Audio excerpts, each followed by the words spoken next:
Thank you guys all for coming back early on the second day. I know it's a little bit harder the second day to get up early. So our first speaker is the Vice President of the Wichita State Atheists and Agnostics Group. He's an event coordinator for them. He's also still a student here at WSU. He's going to be talking about the resurrection and how to talk about that with believers. Oh, I wanted to tell you guys real quick, I had a fun interaction on the way here. I had to stop at the gas station, and the woman running the station asked me if I was going on my way to church since I was all dressed up. So I told her no, and she's like, oh. She looked disappointed. I was like, well, I am going to go talk about the resurrection, and then we're going to talk about the Bible a little bit after that. So that seemed to cheer her up a little bit. All right, you guys can give Ben a warm welcome.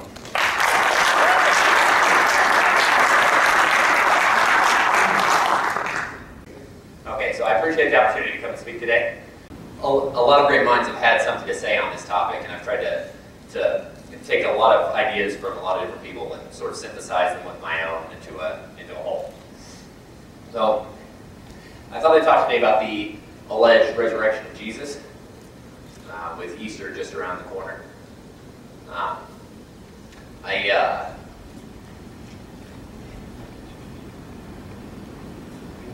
More importantly than even talking about the resurrection of Jesus and the apologetics that are involved with that, I thought I'd talk today about what it would take for us to change our minds.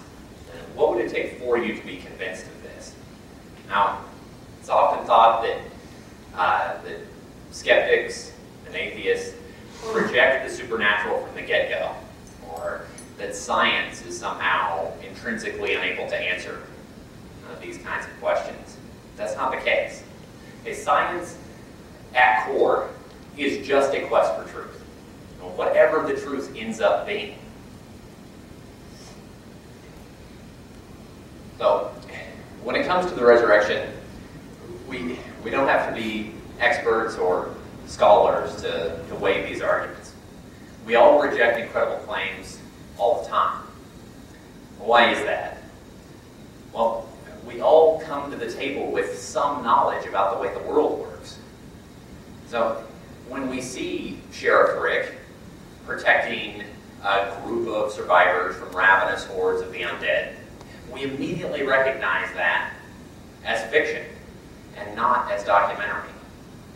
And we make these same kinds of assumptions every day in every walk of life. It doesn't mean we reject the supernatural. It just means we need really great reasons before believing that they're true. So let's talk about beliefs. This is a continuum of all of our beliefs. Everything that we accept as true about reality. On this continuum exist degrees of certainty. Things that are especially certain we call knowledge. But we're still just talking about beliefs. Still just talking about propositions that we accept as true based on reasons. Notice that absolute certainty isn't on this continuum.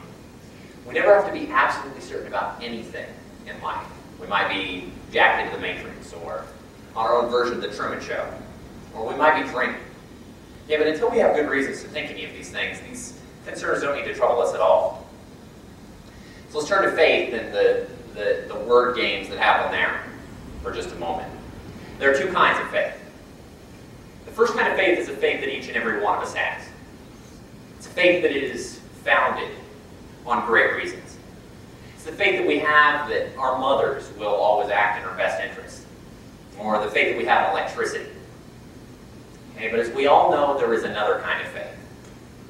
This is a faith that has motivated believers throughout time. This is faith 2. Now, faith 2 is an assertion of truth. It's true because it's just so true.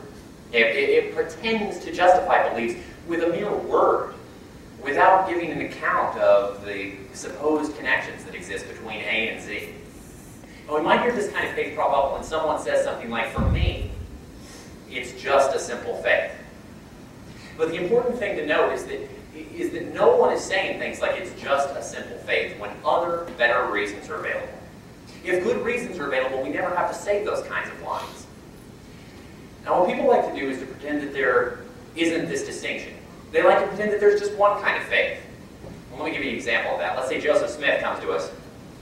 He says that his faith in Mormonism is no different than your faith that the sun will rise tomorrow. All right, it's tall order. Okay, and we can see the game that's being played. Okay, our faith in something like the sun's rising or in electricity is not the same kind of faith that a Mormon is talking about. If Mormonism were true, it would be obvious. Its claims would be inspiring the latest research and propelling new discoveries. Okay, but we don't have a science of Mormonism. We have a faith of Mormonism. Because its claims don't correspond to reality like that at all. And this is our situation with every faith and every religion on this planet, including Christianity. Now, these are the real reasons. The evidence that people cite, the reasons that God has supposedly given us to confirm the truth of specific doctrines. Things like a profound peace, joy unspeakable, answered prayer. Now, few intellectuals and scholars want to admit to these kinds of reasons when pressed, precisely because so many people cite them.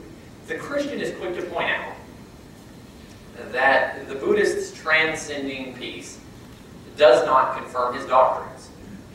The Christian knows that the immense joy experienced by a Muslim while reading the Quran cannot possibly vindicate his claims. And of course, everyone cites answered prayer that amounts to nothing more than illusory correlations and confirmation bias, nothing more than counting the hits and ignoring the misses. I mean, just ask yourself, why is it that God never heals amputees? Okay, so we all need good reasons for our beliefs, perhaps with the exception of Governor Brownback. Now, we all need good reasons for our belief. Because of that, we know that there is a continuum of better and better reasons. It's the Mormon who says that for him, it's just a simple faith. He's not quite on the ground as a Mormon who says that he has immense joy while reading Scripture. Neither one of them would be on the ground as a Mormon who would have breakfast with the risen Jesus. Okay, so there's a continuum of better and better reasons. Now, many have been confused by a false divide that they imagine exists between faith and evidence. They imagine that some beliefs are subject to proof or to scientific scrutiny. But this notion is a false one. Okay? Evidence is just our reasons based on experiences and observations. And this becomes obvious the moment that we think about asking a Christian why she believes. Right? She's not going to say, well, I don't have any reason to be a Christian. Or I don't have any reason to believe that Jesus is God. Hey, all of our beliefs come by way of evidence. Even if we cite faith, it's just another reason among many that we could give. We just don't often notice. In fact, all we have are reasons. No matter how objective or subjective, specific or vague those reasons might be. Now, faith is just the last worst reason that a person can give to justify their beliefs. Now, sadly, we see this false divide emerge among scholars and academics. Okay? I just watched a debate where the biblical scholar Dale Martin from Yale University spent 2 hours explaining why we don't have good reasons to believe the resurrection of Jesus, only to affirm it during the Q&A, citing faith as his reason. I mean, he's by no means alone in these kinds of double standards. And this man knows why we're not justified believing in the resurrection, yet actually affirms the Christian creeds along with the resurrection by fiat, just because.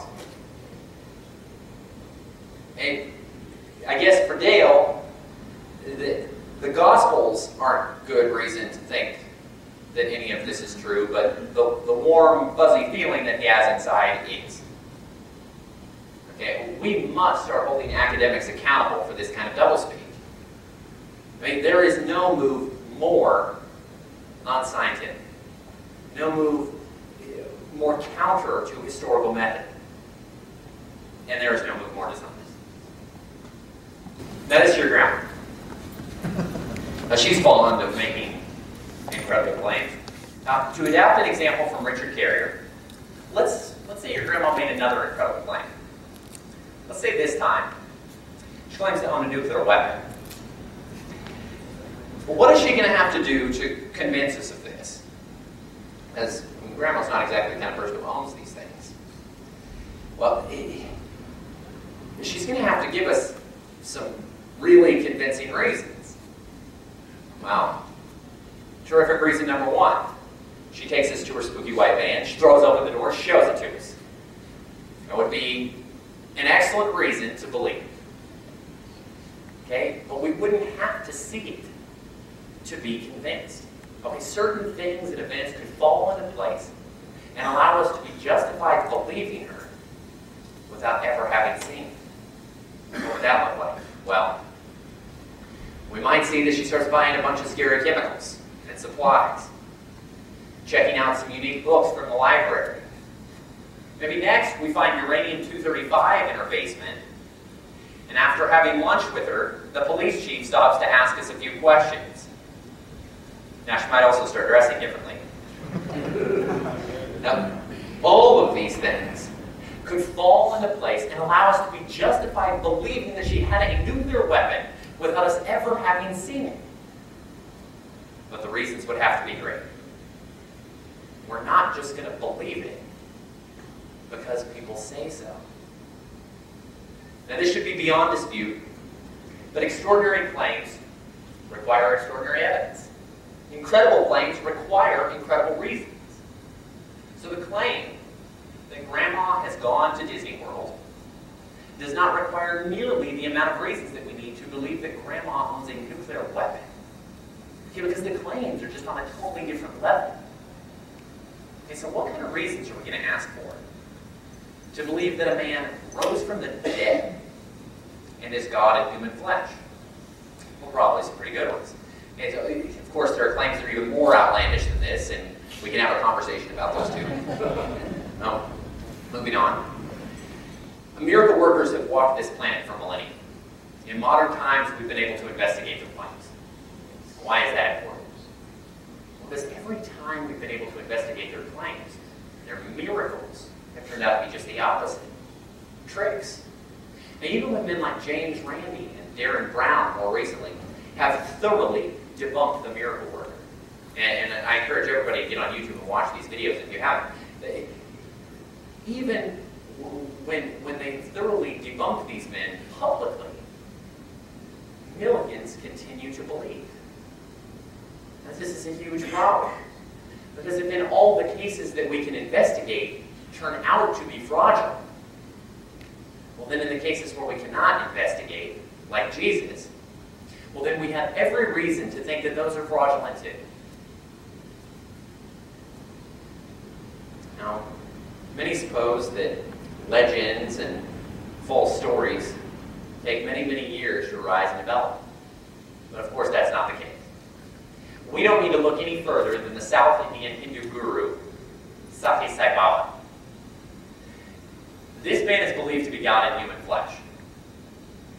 Every superpower and miracle attributed to Jesus has been attributed to Sai Baba. He's omnipresent. He is born of a virgin. He reads minds. He heals the sick. He raises the dead. He died just a couple years back. Many believe in his resurrection.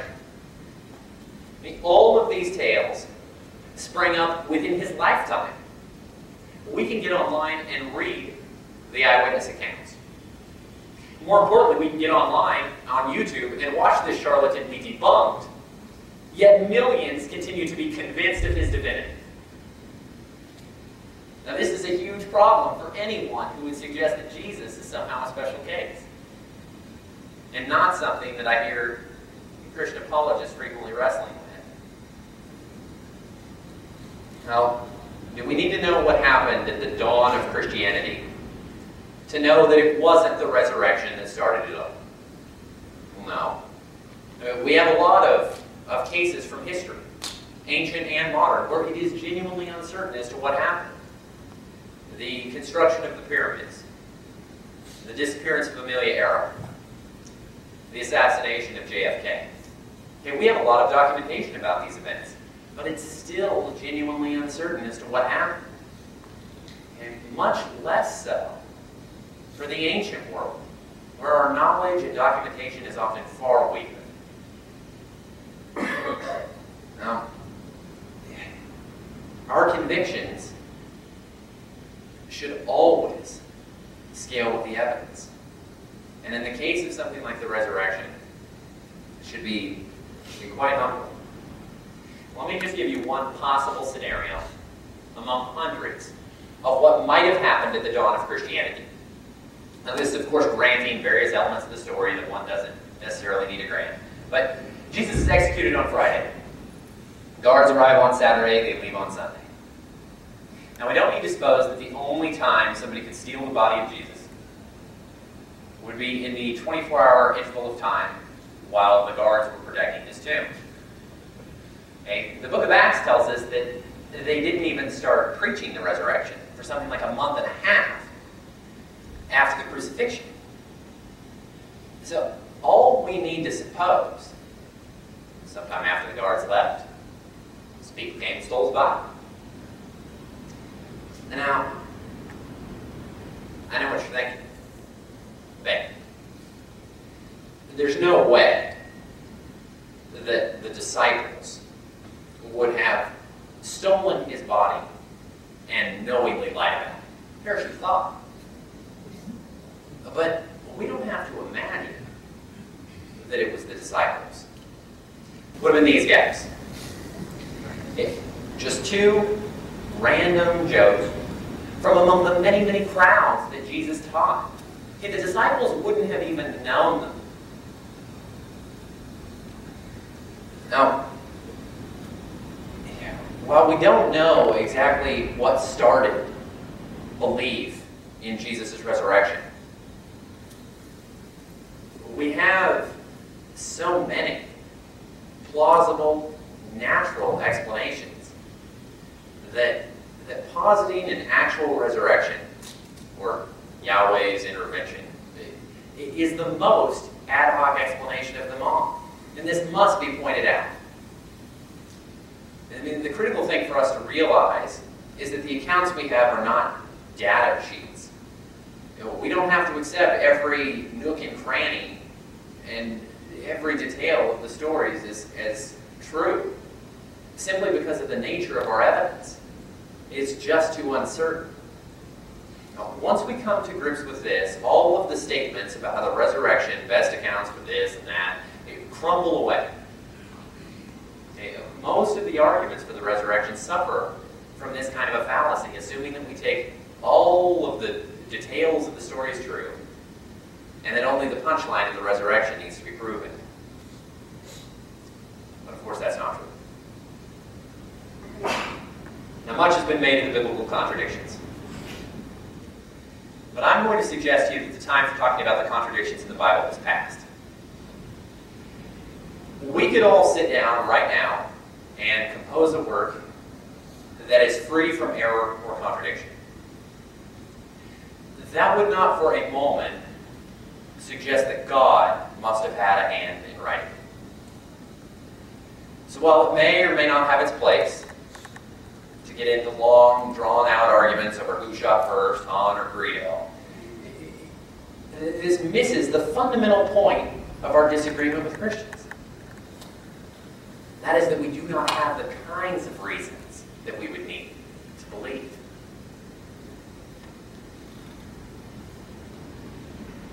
Now, what about the evidence of the Apostle Paul? He wrote some letters pretty close to the events themselves. What do we say about that? Apologists like Mike Licona tell us that Paul would be the last person that we would expect to hallucinate a vision of Jesus. And maybe he's right.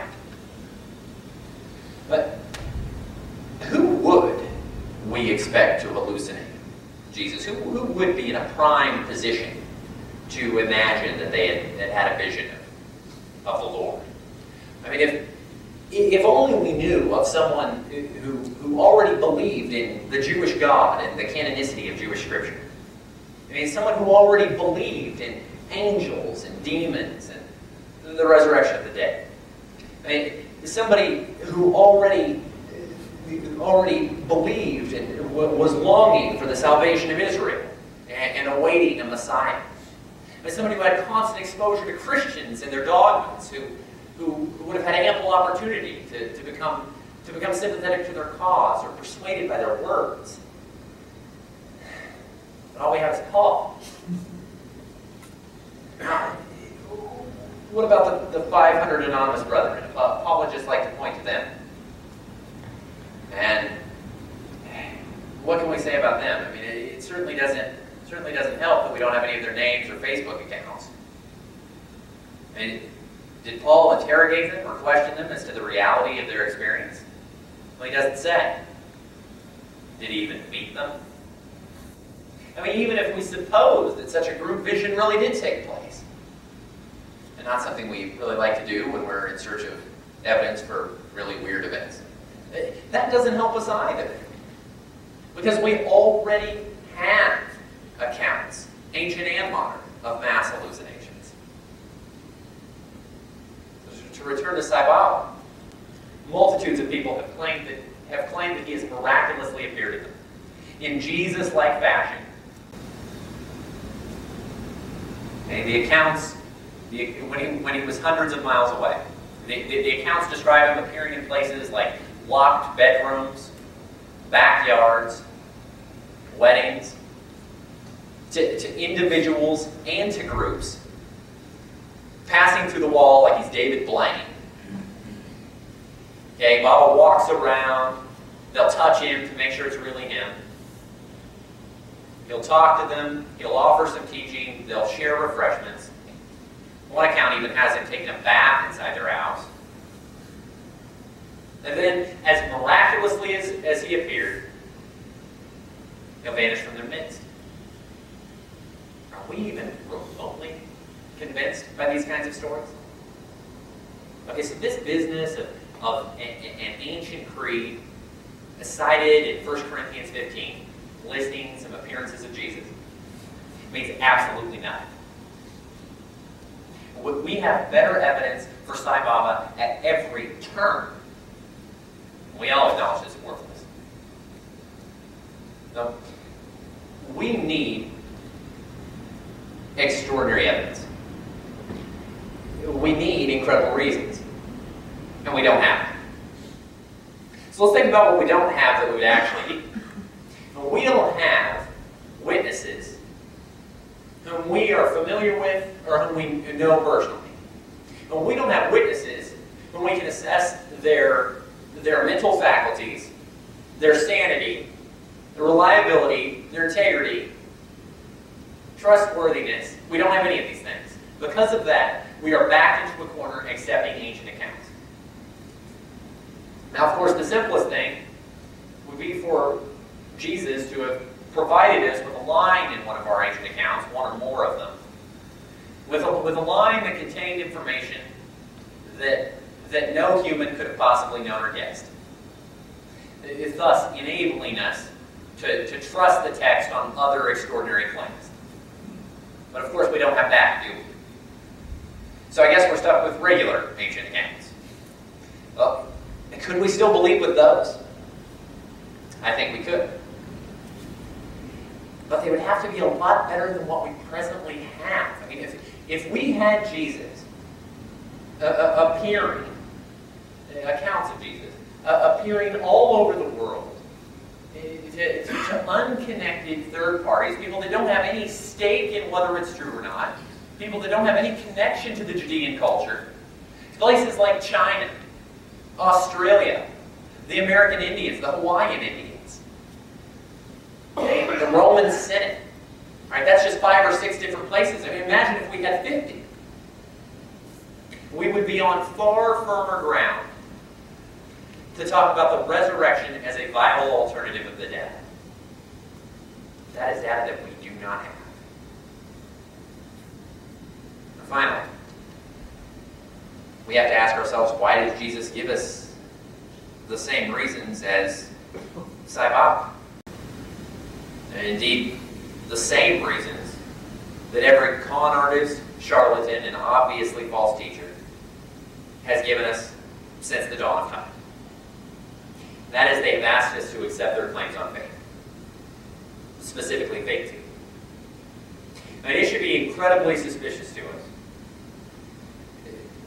when Christians insist that their God, supposedly the real one, is asking us to believe for the same awful reasons as all of these other gods that they themselves acknowledge aren't real. I mean, again, ask yourself the kinds of reasons, think about the kinds of reasons you would need to believe that your grandma owned a nuclear weapon. What's more, that she had built a silo somewhere in the city to launch it. Think about the kinds of reasons you would need. Because we need even better reasons than that to believe the resurrection. Thank you.